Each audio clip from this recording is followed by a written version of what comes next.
Hello everyone and a happy victory day. Today is 9th of May. Now it's 10 to 9 in the morning Moscow time, and I have prepared quite a number of news on some major developments that Russian media and public is paying attention to, and I hope you will find this episode informative and useful. If so, please don't forget to click that like button and leave some commentary that might help to deal with their algorithm so that video will reach wider audience, and even better if you can switch from a YouTube platform to my Rumble channel, and if you will watch this episode on Rumble, that will also help to further develop this project. Link is under this video in description box and in the pinned comment. And while there on Rumble, please check out my yesterday's evening news program, which was packed with the latest reports for that moment. That's been said, let's go through some news. And this morning I published these videos, by the way, of preparation of the Russian armed forces to Victory Day parade that will take place in less than 2 hours at 10 o'clock in the morning. And vehicles, armored vehicles, tanks, infantry fighting vehicles, armored personnel carriers, armored carriers, air defense systems, artillery, everything is there. Drones, by the way, are participating in this parade, and my guess is that we might see several new type of weapon systems that are adopted by Russian forces, possibly even Oreshnik hypersonic weapon system, but this is my guess. Let's see. Right now on your screen you see you can see Iskander-M ballistic missile system that proved itself to be extremely effective during the special military operation.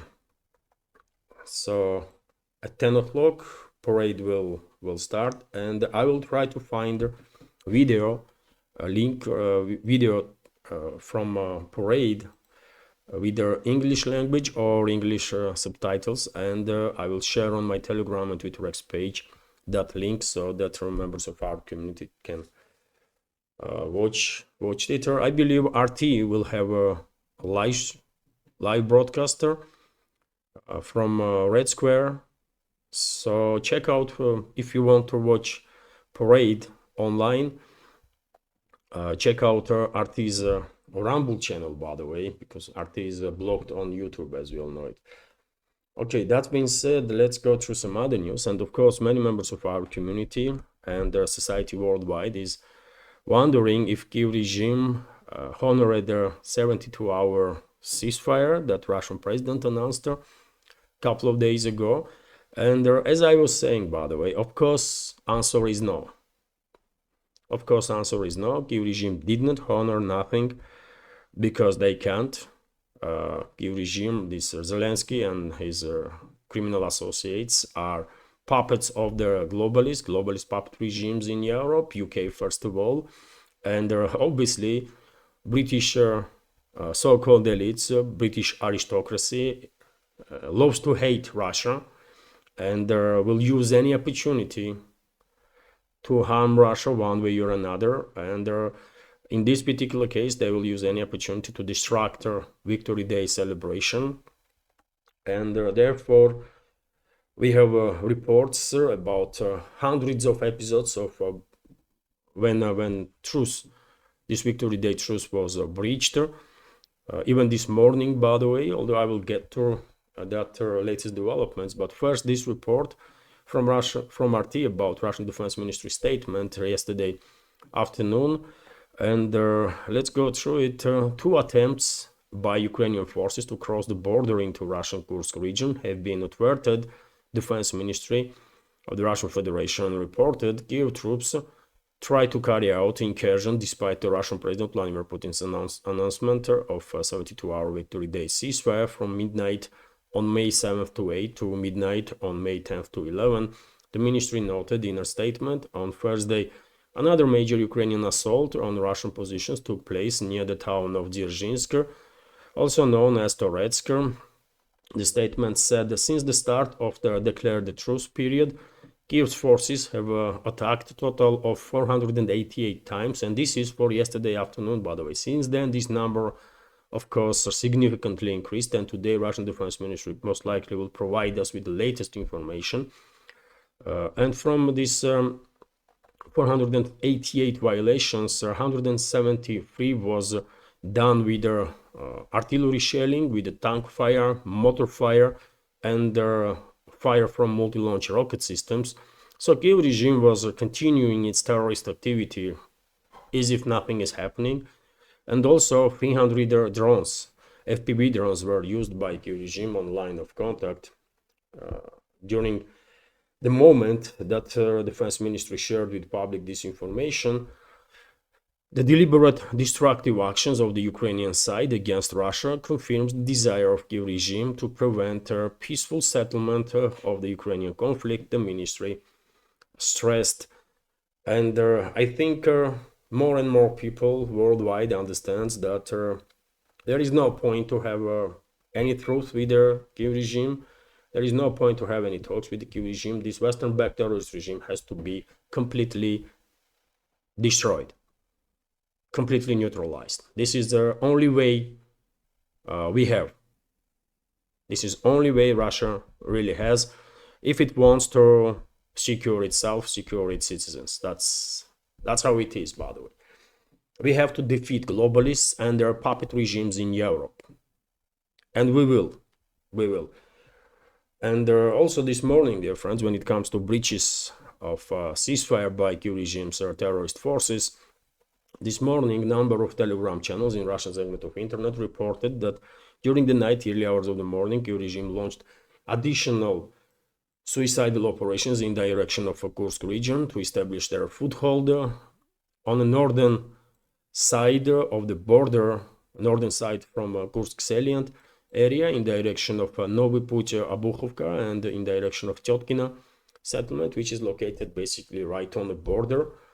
And latest reports are that Russian airborne units are basically not just repelled these attacks of the Kiev regime that are managed, according to some reports on initial stages, to actually reach outskirts of Tyotkina, but now Russian troops are conducting clearing operation, and their latest reports are that Kiev regime's forces, after taking huge losses, have been forced to retreat towards the border. But I have no doubts Kiev regime will send more and more armored groups to breach border, not just in this direction, but potentially in some other areas also, because as I said, Kiev regime, this Western-backed terrorist regime, is a proxy of the globalist puppet regimes. First of all, UK and, well, British elites, British aristocracy, for hundreds of years, by the way, this is not something new. For hundreds of years, they love to hate Russia. And they love to harm Russia in any way possible. That's what they do. That's what for they are known. And therefore, of course, they will order their proxies in Kiev to do whatever it takes to disrupt Russia from celebrating Victory Day and to cause as much harm and damage as they possibly can. So, as I said, only way to secure Russia, to secure Russian citizens, is to completely destroy Western-backed terrorist regime of Zelensky, Western-backed terrorist regime of Kiev, basically, no matter who is on a leading position, Zelensky or some other rabid animal, who cares? Really, it's not about personalities, it's about regime and its essence, and this regime has to be completely destroyed, obviously. This former Soviet Republic has to be liberated, not just from Kharkiv to Odessa, but Kiev has to be liberated also, and Kiev has to come back to Russia, 100%, by the way. If anybody had any doubts on that, I think, I mean, at this point, everything is quite clear. With the exception of western parts of Ukraine that used to be territories of Poland, Czechoslovakia or Hungary, before that Romania, the rest of the territory, that is historical Russia, has to be liberated, including Kiev, by the way. Not just Kharkiv, not just Dnipropetrovsk regions, not just Nikolaev or Odessa regions, but Kiev and all the other surrounding areas too. That's it. There is no place on a political map and in the future for this terrorist entity that is known now as as this Ukraine. It will no longer exist after this conflict will end, and maybe today during his speech, Russian president will make some statements that will indicate shift in Moscow's policies, because I think everyone had enough at this point. Let's see. Meanwhile, some more reports, dear friends.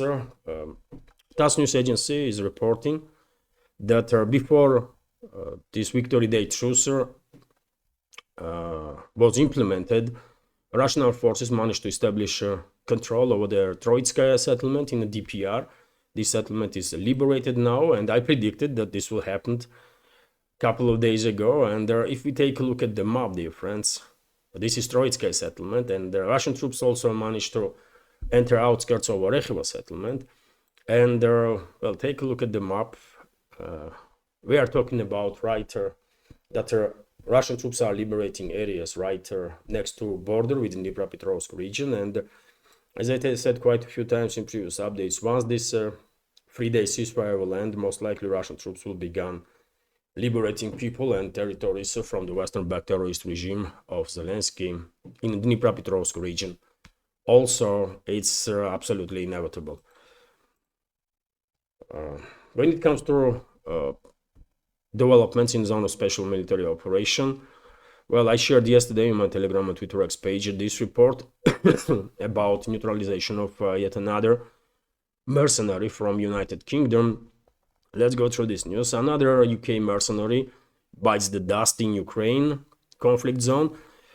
Chris Garrett was killed in an incident near the town of Izium. The Telegraph reports. Telegraph is, of course, a British propaganda outlet. The Russian Investigative Committee earlier stressed that at least 694 British mercenaries fight on the side of Ukraine in the zone of special military operation. And most likely this number is higher, because it is hard to know about exactly all British nationals that are participating in this terrorist activity of the Western proxy regime in Kiev. And well, the investigative committee did not reveal how many of these British nationals are being killed as a result of military operations, but unofficial estimates put the death toll to 156. And my understanding is that this number is also at least 2-3 times higher, because just too often we were receiving reports about long-range precise strikes on points of concentration of foreign mercenaries, English-speaking mercenaries in particular. And therefore, I think at least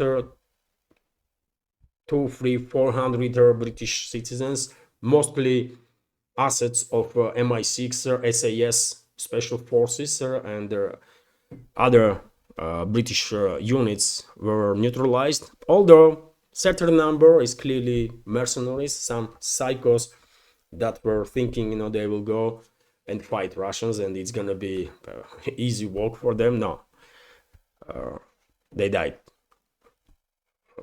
deservedly.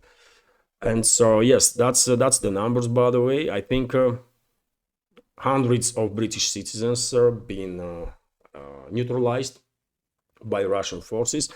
After this conflict will end, it might take years, but eventually UK will probably release declassified information about participation of British armed forces in this war against Russia. And mark my word, numbers gonna be in hundreds, at least in hundreds. Meanwhile, Ukraine's so-called parliament state ratifies a resource agreement with the US. The Verkhovna Rada supported the ratification of the agreement between Washington and Kiev on mineral resources. Ukrainian parliamentarian Yaroslav Zhelezniak reported on his Telegram channel. And by the way, many people in Ukraine, many commentators that are basically Ukrainians but being forced by Kiev regime to flee the country.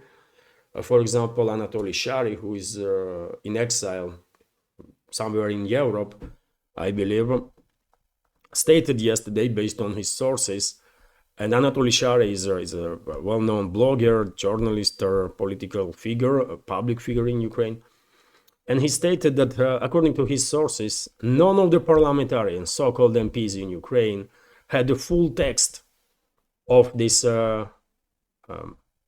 deal that Zelensky signed up for with US. None of them. Can you imagine that, by the way? And the West is calling this creation of the Bolsheviks, Ukraine, a beacon of democracy. None of the MPs knew for what they were voting. And we all know that there was a classified parts to agreement, isn't it? That's all we know. What is that classified part? Is known just for a couple of people. And as I said, Anatoly Shary and a number of other commentators that are related to Ukraine are basically calling this agreement enslavement of Ukraine, theft of Ukraine's theft of the riches of the Ukrainian people, and their enslavement of the people. And I guess they have some reasoning to say so. But information itself that none of their Ukrainian so-called MPs had an access to this deal, this agreement with US on natural resources, and they still vote for it, that's quite something, isn't it? And there was no rejections, by the way. Everyone voted for in favor of this agreement, even though they had no idea they are voting for what. Unbelievable, by the way. Next, I want to share with you a statement of US President Donald Trump in regards to Ukrainian crisis. But first, this. Dear friends, I hope you like my work and want to help preserve this independent media project. And if so, let me go through several means that can be used for assistance. First is a PayPal platform. Once you click on PayPal link under my videos in description box and in the pinned comment, this account will open, which belongs to my wife Anna Philipson Caballero, so feel free to donate through this account. Second way is a Boosty platform where you can send a tip or donate, which is basically the same, and also you can become a Patreon for the project. You can subscribe to my page while choosing your level of support. Third way is a Patreon platform where I already have 370 extra content videos. You can also choose your level of monthly support from $5 to 10, 20, 50, 100 and become a Patreon, or you can use another feature that Patreon has, which is access to each videos for a certain amount of money. Now this is $3, so you can access to any video for $3. Relatively new feature that Patreon adopted, and it might be helpful also if for whatever reason you don't want to become a monthly supporter. And there is another way, which is a Rumble platform, dear friends. Whenever I have a pre-planned live stream or live stream is on air, you can become a premium subscriber. You can give premium subscription to other members of the community, or you can use a rant feature that Rumble has, which is basically similar to super chat on YouTube. All the links, dear friends, all the links to all these platforms that I just show you are under my videos in the description box and in the pinned comments, including address to crypto wallet. I hope this video will be useful in case you are considering support for my work and this media project. Many thanks to all the members of our community who already supported. Have a wonderful day and take care. Okay, this might be help to members of our community that thanks to support my work and this independent media project. And now let's go through some other news. And as I said, a statement from Trump about Ukrainian crisis, and he once again called for unconditional ceasefire for 30 days. So US President Donald Trump expressed hope that Moscow and Kiev would soon agree on a month-longer truce following his first day call with Vladimir Zelensky, and seems like Zelensky is playing him, by the way. Yes, this is more and more clear, especially lately. Zelensky, neocons, globalists clearly are playing with Trump and his team. And when it comes to this topic of ceasefire, 30-day ceasefire itself, can anybody explain, Trump or whomever from his administration, what for Russia has to agree on this 30-day ceasefire? So that US, UK, France, Germany, other hostile towards Russia states will, without any disruption, will send more weapons, more munition, more money, more intelligence to Kiev regime, their proxy, will reorganize Kiev regime's forces, and then to start again this war, this proxy war against Russia. I mean, what for Moscow has to agree? It makes no sense whatsoever, isn't it? And more Trump and his representatives will talk this nonsense, more and more difficult it is going to be to take them seriously and pay any attention to their statements at all. I understand Trump's character is to play tough, but US has lost this proxy war against Russia. Let's say it as it is. US was leading the charge in this proxy war against Russia. US lost it, and the best way to go now for US itself, I think, is to acknowledge defeat, agree on the concessions before Russia for all the damage that was done by US involvement in this proxy war, and just move on, so that at least Washington will know that on a state level Russia will not seek revenge. Either Washington realizes this and moves in that direction, or one way or another, but any other moves in any other direction that Trump's administration will make will only harm US in a short and long run.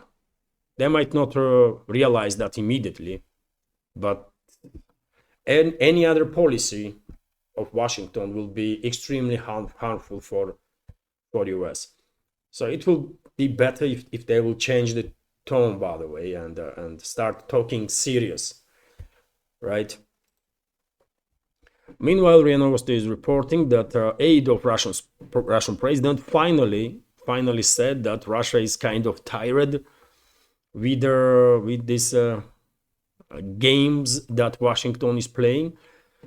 I was expecting this kind of statement, and finally we are there. We get there.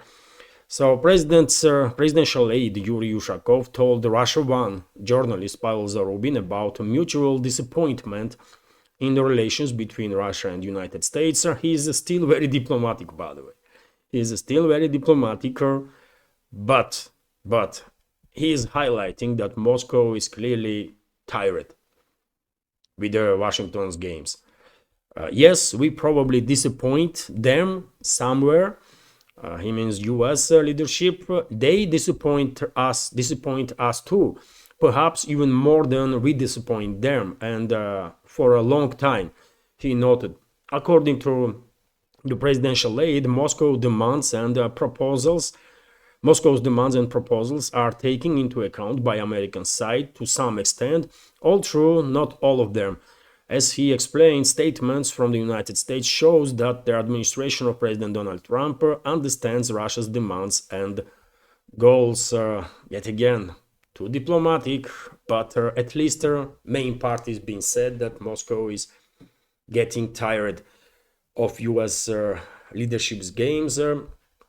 We have another quote, but there are still public statements from the US of a different nature. If you look at the statements made by the vice president yesterday, they seem to me to be quite interesting, and I would say they contain such a serious constructive change, Ushakov added. At the same time, the presidential aide admitted that Russia and the United States are moving towards the bilateral meeting between Vladimir Putin and Trump. Okay, I see no reason why Russian president should spend any time, waste any time talking to Trump or anybody else that represents current US administration. It's a total waste of time. I was saying this from the beginning, by the way, and many members of our community were kind of critical that, you know what, just give them a chance, you know, let them talk. Okay, I mean, talk itself is not damaging, right? But these meetings, these talks are generating unbased hopes, and that is damaging, right? Unbased hopes are damaging. It does not help. And I want all of us to stay, to be realists, right? And I was saying it does not look like Washington is ready to face objective reality, as it is the case in regards to globalists, for example, or globalist puppet regimes in Europe, in UK, France, Germany, elsewhere. They are just not ready to face the reality, to acknowledge their defeat, and to agree on the concessions for all the damage and harm that they did to Russia by provoking this proxy war and being engaged in it. And finally, thanks God, you know, Moscow had enough of this nonsense, and Ushakov very diplomatically, nicely, but saying the main part that Russia is kind of fed up with Washington. Understandably so. And dear friends, as I said, we should expect in upcoming days and upcoming weeks, so we should expect transformation of Trump's administration, Trump's regime, into somewhat similar that US had during their Biden's presidency. Rhetoric of Trump and his inner circle gonna go crazy. It's already on the edge, right?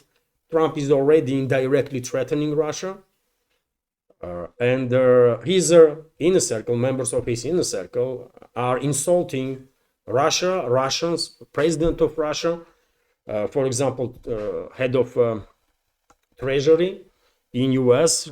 He come up with some absolutely despicable statements, right? And unfortunately, situation will only deteriorate. Situation will only deteriorate because, yet again, not US leadership, not this so-called America First forces in US, not the globalists and their puppet regimes in Europe are ready to face the reality and acknowledge defeat. So therefore, we should expect next phase of escalation to begin, and maybe even next several phases before Western elites will finally come to their terms of objective reality and agree on concessions. It's just inevitable. Eventually it will happen, but it will take time. TASS News Agency, meanwhile, is reporting that during the Xi Jinping's visit to Russia, 26 documents were signed already. Xi Jinping is, of course, still here in Moscow, and he will participate today in a Victory Day parade. He will be represented there as dozens of other world leaders will be on the Red Square, of course. And well, 26 documents, by the way, it's quite a lot, isn't it? And cooperation between China and Russia is already on a high level, but there is much more to do, actually. And yesterday, during the live stream on my Rumble channel, I went somewhat in details when it comes to Russia-China relationships, and I try to highlight directions that China actually can do much more so that it will compete potentially with US when it comes to relationships with Russia. Otherwise, US may actually, at some point in the future, once Washington will come to the realization that, yes, they have to agree on Russian concessions to move forward. And once that will happen, Washington can actually offer ways of cooperation with Russia that China now cannot. And this must be issue for Beijing, right? And yesterday, as I said on Rumble, I went in quite a length to explain what I mean by that. And if you are interested, check out that video, dear friends. But on the topic of potential US-Russia relations, for example, we have this report, and I mentioned this stuff yesterday too during the live stream on Rumble, that Well, Russia and US are discussing resumption of gas supplies to EU. It is interesting, isn't it? Russia and US, according to Reuters, are discussing resumption of Russian gas supplies to EU. You might ask what US has to do with that. And point is that, as far as I understand, US wants to buy Russian gas on the border and then transfer and then sell it to Europe, right? And US will make basically money. US will have sort of control in this energy business. US will increase its presence there, and same time US will make a big, good buck from thin air, basically, right? Because they're gonna buy on the border and literally sell it some millimeter away to Europeans, right? And for that, they're gonna take their percentage, their interest. And can China do anything like that? No. China was very reluctant to accelerate works on Power of Siberia 2 pipeline. China was quite reluctant to accelerate works on a number of other directions, and now Beijing probably realizing that that was a huge mistake. That was a strategical miscalculation on part of Beijing.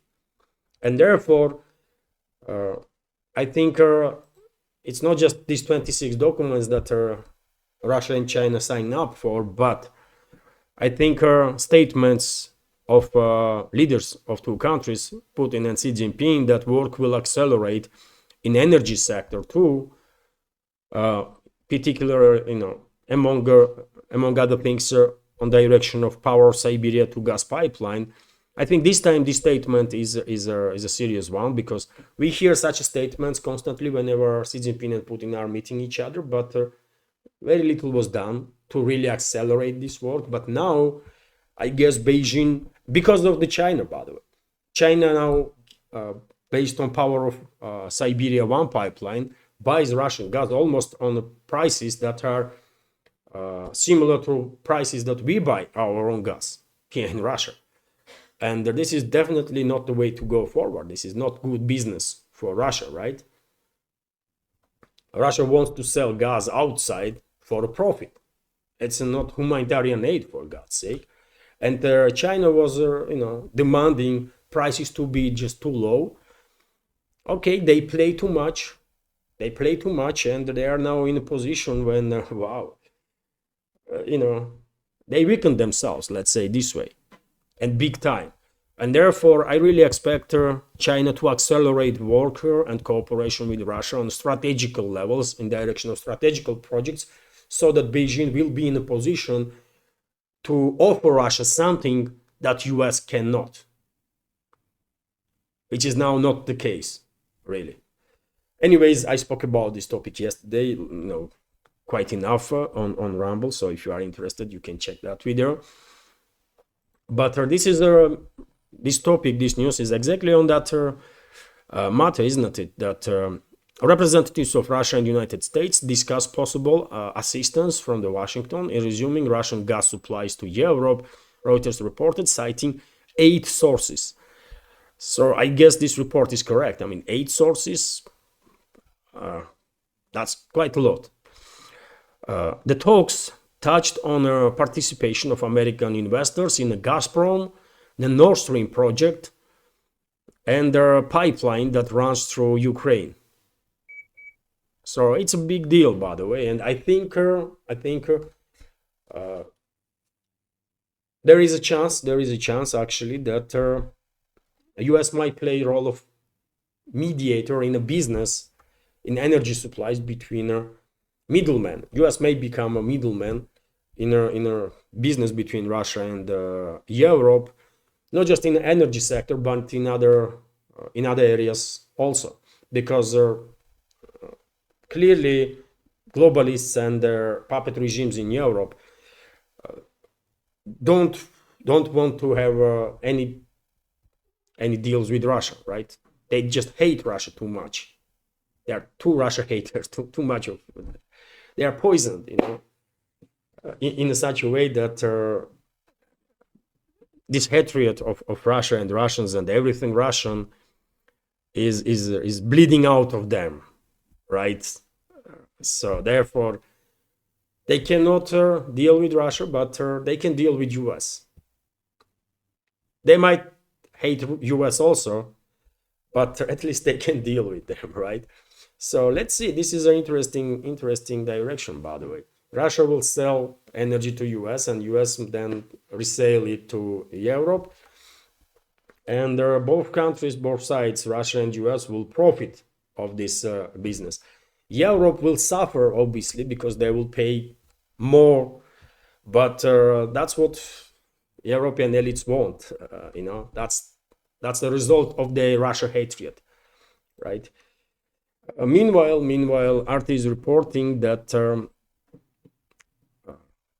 yesterday RT reported that Slovak Prime Minister accused EU country of trying to thwart his Moscow visit, which is true, by the way.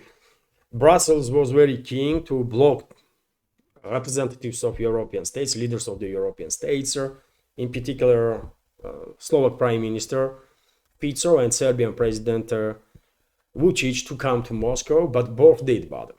Both came to Moscow, and well done to both of them. They promised that they will be in Moscow on 9th of May to celebrate a great victory in a great patriotic war together with us, and they did it. Well done. Meanwhile, also interesting news from RT that Poland drops demands for World War II compensations from Germany. By the way, and this was stated by the Prime Minister of Poland, Donald Tusk, during the meeting with the new German Chancellor Friedrich Merz in Warsaw. And I don't know if everyone in our community knows about it, but Poland was demanding $1.5 trillion from Germany as a compensation for damage that was done during German occupation. And now Poland is dropping these demands. And I think this is done in hope that Germany will not demand from Poland territories to be returned back, given back to Germany. That was after Second World War granted to Poland by Soviet Union, actually with involvement of Soviet Union, as a compensation for eastern parts of Poland. Then eventually Soviet Union took and gifted to this creation of the Bolsheviks under the name of Ukraine, right? I don't think this will work, because Merz might say that, you know what, no, where is it's your territory, we don't care no more about it, or it's a history and that kind of stuff. But I don't think German people feel that way.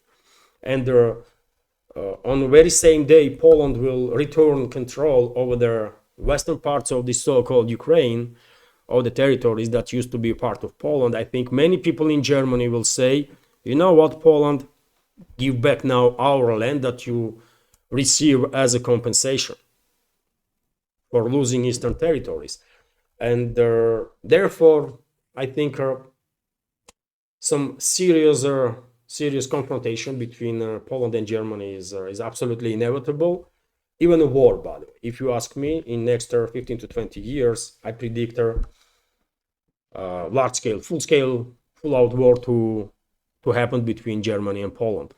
And Poland is getting ready for that, by the way. Warsaw knows it, right? And they are arming themselves as much as they possibly can. Germany is only beginning to think about their defense capabilities or offensive capabilities. But in my personal opinion, due to territorial issues and some other issues, war between Poland and Germany is absolutely inevitable in next 2 decades. And the current statements of Donald Tusk or Friedrich Merz not gonna change nothing in this regard.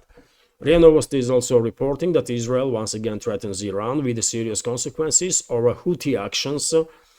And well, as I said, this is not the first time, and Netanyahu's regime is absolutely desperate to provoke war with Iran, and the US to play key role in this war. And Israeli leadership, current leadership, is outraged that the US sort of agree on a truce with the Houthis.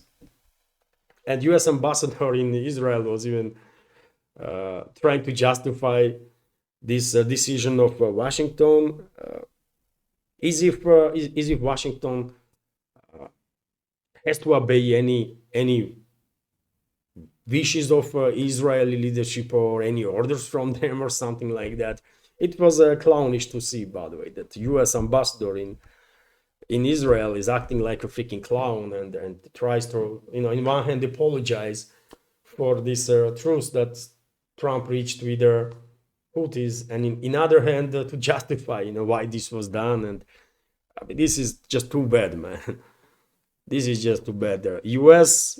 is a kind of province, irrelevant province of Israel. That's how it looks, and this is a shame, but it is what it is. Influence of Zionists, influence of Zionist allies, neocons that are also Zionists, basically. Influence of Israeli lobby in US is such that Washington is really bitch of their Israel. That's what it is, man. Let's face the reality. Washington, US political leadership are bitches of their Israeli secret services. That's what it is. Like it or not, but that's what it is, right? And therefore, I'm afraid there is a quite high risk that Israel, as a pimp of these prostitutes from Washington, will restore order soon, very soon, and U.S. will get engaged in a war with Iran, and that's gonna be beginning of the end of U.S. as a state. It's just gonna happen, by the way, inevitable, absolutely inevitable. It is what it is, right? TASS news agency, meanwhile, is reporting that due to continuing hostilities between India and Pakistan, unfortunately, casualty numbers are increasing, and the Indian Ministry of Defense reported about 16 killed civilians as a result of Pakistani shelling. Pakistan, on its terms, is also reporting about dozens and dozens of killed civilians as a result of strikes from India. Also, yesterday, Indian side reported that air defense systems, at least partially, were neutralized in Pakistan, which may be an indicator that potentially India is preparing a larger scale strikes on a terrorist network in Pakistan, and maybe even on the Pakistani military infrastructure. And that's why air defense systems were targeted potentially. Also, we have this report from TASS news agency, which is based on NDTV, that India retaliates by striking Pakistani targets in Arabian Sea. No specifics are given what exactly was targeted, but some operations were conducted by Indian forces, and well, unfortunately, on daily basis, situation is escalating and escalating. Drone strikes become a regular occurrence between the sides. Some reports suggest that missile strikes are also taking place. So both countries are getting closer and closer to next phase of escalation, which is extremely dangerous, obviously, for both countries, because these are nuclear powers, and they're also for entire world, obviously. Let's hope sides will manage to de-escalate. All is needed is Islamabad to say that they will no longer provide any shelter for terrorist organizations, and they will actually fight terrorists. All Pakistan has to say is that, well, that's it. We've had enough of it. We're gonna deal with the terrorists now, so that they will not set up Pakistan. They will not endanger Pakistan by their terrorist activity. That's all they have to say, and I think the escalation will not take too long to happen. And obviously, sides have to resolve issue with Kashmir. By the way, Kashmir is an Indian territory, and basically Pakistan itself is India, and was created by British Empire, isn't it? Exactly to divide these people and to turn them against each other. So therefore, okay, Pakistan being recognized internationally, so it's a separate state, okay, if they want to, okay, be their way, but Kashmir is an Indian territory, and Pakistan should stop pretending that it is otherwise. If they want peace, they have to acknowledge that Pakistan is somewhere there, and India is a giant right next to it. And the longer Pakistan continues acting irresponsibly, more and more harmful this policy is going to be for Pakistani people, ordinary people that really don't deserve to have such a disgraceful leadership that they have right now. And for decades, by the way, let's be real here. Ordinary people didn't deserve to live in this terrorist state that Pakistan is, right? They deserve better, and hopefully they will manage to one day have a better government that will cooperate with the countries and not with the terrorist organizations. That's my take, by the way, like it or not, but that's what I think.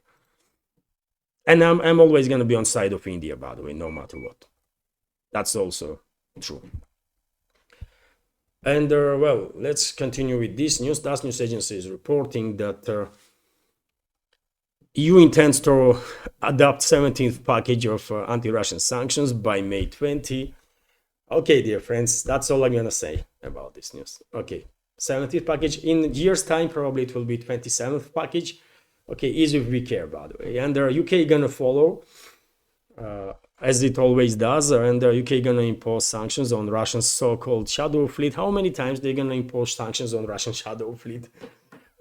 Every other month there are reports that UK and Brussels gonna impose sanctions on shadow fleet and on this and that. I mean, just do it at once, just impose sanctions on everything and everyone and just have a rest, for God's sake. These fucking clowns, man. And RIA Novosti is reporting that well, Conclave, by the way, yesterday during the live stream on Rumble, I did not knew yet that the new Pope was elected, because this happened exactly during the live stream. And after the live stream, I see this news that yes, there is a new head of Catholic Church now.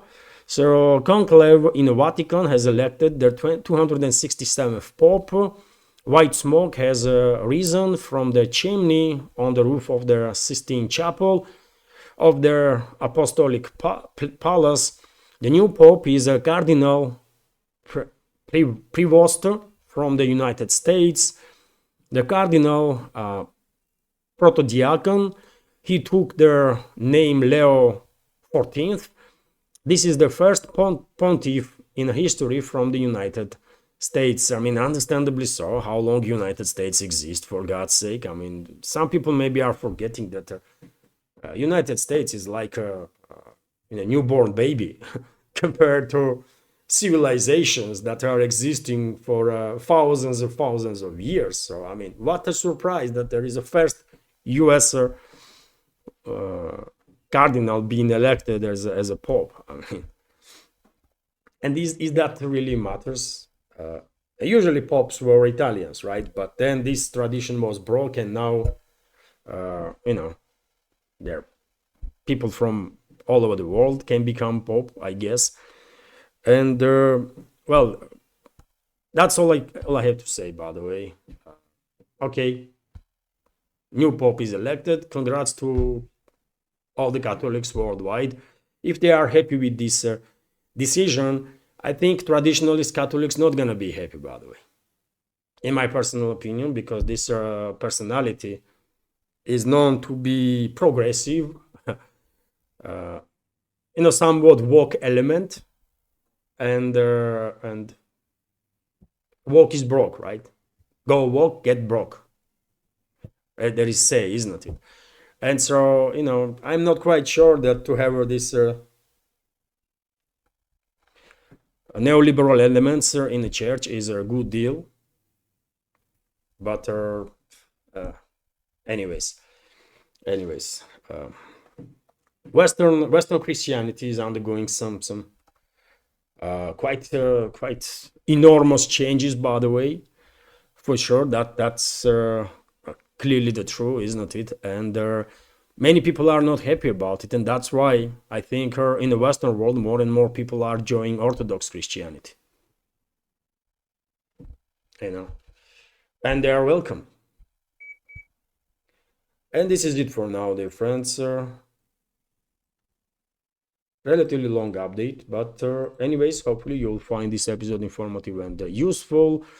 And if so, please click that like button, leave some commentary, share video with your friends, or information about my channel's existence. And yes, if you want to support, you can do it. All the links are on this within description box and in the pinned comment. And dear friends, when it comes to today's evening live stream on Rumble, today is a Friday, so usually on Fridays on Rumble, live streams are also not just news updates, evening news, but also community chat, as we have with community chat on Sundays on YouTube. And today is 9th of May, isn't it? Victory Day, and you know, I with family might, go outside, join the crowd to celebrate. So therefore, I'm not quite sure if I'd be able to make a live stream today. But let's see. Let's see. No promises, dear friends. I guess community on Rumble would understand. It's a Victory Day, great celebration here in Russia, and of course we are celebrating, and we will participate in this celebration. Anyways, let's see if we're gonna. Some members of my family get cold. I myself get cold, so therefore this is the only reason I'm not quite sure if we will go out or not. But if not, then there will be a live stream at evening. If we go out, then no live streams today on Rumble. So this is it for now. Have a wonderful day and take care.